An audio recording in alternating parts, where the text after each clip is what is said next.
family and friends that came out, helping me vote. And I remember one time I was canvassing, and I was, nervous to even knock or ring on a stranger's door. And I tend to be outgoing, but when it's time to put yourself online and sell yourself, the amount of humble pie that takes, it's a wild experience until you do it.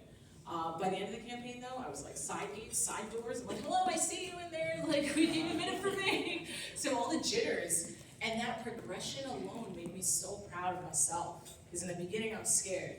And by the end, it just made me realize how much work we have to do as patriots. When you think about the left, they do 3 things really well. Let's do 3. They work well together.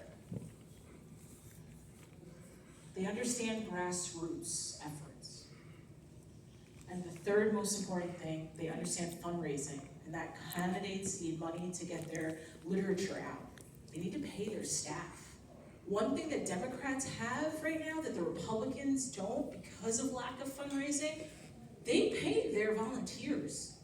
We are struggling to get volunteers. They pay their volunteers.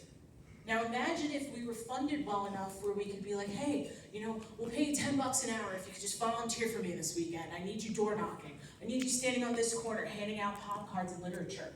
We've got work to do. But judging by the people in this room, we are in this fight together, and we're gonna get there, right?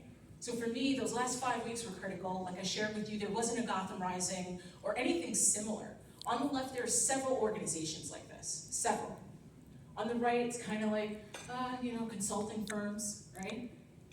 But my passion and why City Council, aside from the city's a mess right now, right? Aside from that, it's also the fact that we want to build off of Lee Zeldin's momentum. We need foundation in New York City, the 5 boroughs.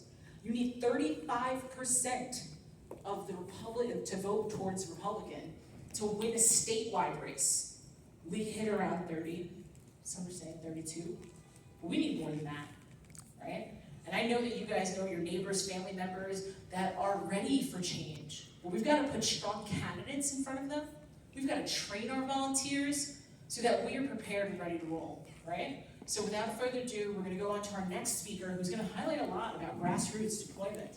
It is an absolute pleasure to have Peter Ginta, president of the Wire State Wires, join us. I'm looking forward to Peter's conversation. Thank you. Thanks, guys. One more round of applause for our previous speaker and to Vanessa for organizing tonight's speakers. So I know most of the faces in the room. To those of you who don't know me, I took over as chairman of the New York State Young Republicans 2021. When I took over the organization, we had 6 active chapters. We were about $10,000 in debt. And it was pretty much on its last leg. Nobody wanted to do the job, so it was an unopposed election. In 2 years, we turned the entire thing around. We've got 31 chapters officially as of this week. We just launched our newest chapter in Erie County. We did an event up in Buffalo last Monday, and it was great. We had about 40 people there.